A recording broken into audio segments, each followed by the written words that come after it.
Hi folks, I'm Victor the Magician, and you're watching Victor Reveals, the show where I teach you how to do the fundamentals of magic, basically.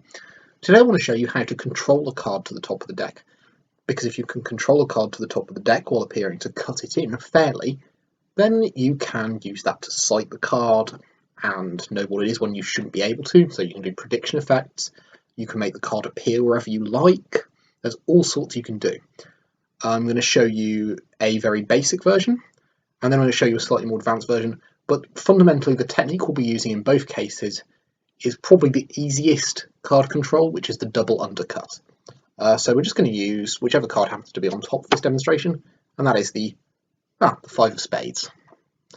So what I'm going to do is I'm going to cut off about half the deck, and I'm going to have the five of spades placed on the other half. There we are.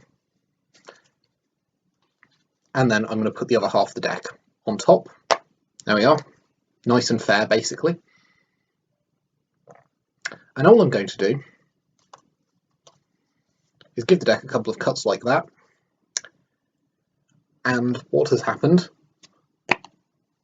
is that the five of spades is, of course, back on top. Now, you wouldn't reveal it like that in an actual trick, because it's obvious that you've just controlled the card to the top of the deck if you reveal immediately.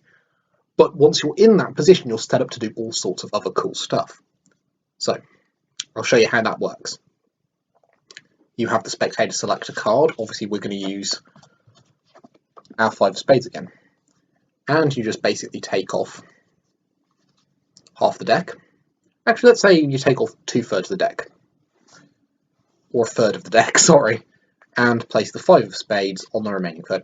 Now, when you're actually putting the two halves together, what you're actually doing is putting a little pinky finger into a gap between the two packets so that you're holding them apart, so you're not actually getting them muddled up. Now, what you do, from the front, that is really hard to see, particularly if you just reduce the amount of finger you have in the card, basically. Just make sure it's just the very sort of, if you can see that, I'm just holding it with just the tiniest part of my pinky finger, so that from the front it's basically invisible. And also you don't have to hold that for very long, because what you do, you come over with your left hand if you're holding the cards in the right, and you transfer the break to the thumb of the left hand, so that now, as you can see, the thumb is holding the two cards apart, which means that with the right hand you can actually take off about half of the cards under the break, maybe a bit less, maybe a bit more, and put them on top. Then the other half and put them on top. And what that does is it moves the five of spades to the top. Now we're going to do that again. Let me just, five of spades goes onto the lower half of the deck, top half goes on top. Now, what I'm doing there, I wasn't actually going to show you this, but since I've done it, I might as well, is I've just thrown the top half of the deck slightly too far forward. So as I'm squaring it up, I actually tilt it, bring it back, and there again I've got it with my thumb, basically. So you can do that rather than using the pinky break if that's easier for you.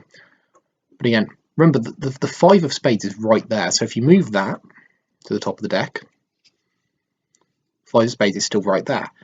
Right there, that's the five of spades, the target card, sorry. So again, you take that, you move that, and at the top of the deck, it's back in position for you to do whatever you want with it. And that's pretty cool. But what if you want to show the top card to prove the cards are muddled up? What if you want to show that the five of spades is not at the top of the deck?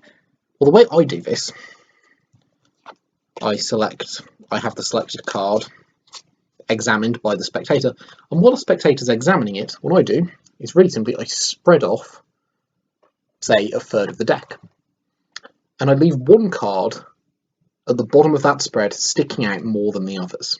See, there it is. So now the five of spades goes onto the bottom part of the deck, and what I do, rather than just dropping these cards on top, I'm going to actually close the spread against this thumb. and I'm going to drop off the bottom card from the spread on top of the 5 of spades, like that, then insert my pinky finger as I close the spread. So now the 5 of spades is no longer that card, it's the card below that card. So that when I do this, when I go through the double undercut, I can now show the top card and prove to you that it isn't the 5 spades. And then to get rid of this card and put the 5 of spades on top, what I would usually do is just flip the deck over and show that your card isn't on the bottom either. Deposit that card there, and you're good to go. The target card, the selected card, is now in the position you want it to be in.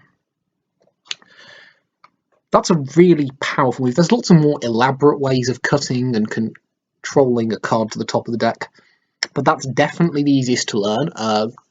Go and practice it, and let me know when you've mastered it. Just pop it down in the comments. I've been Victor the Magician, and I will see you next time for more magic.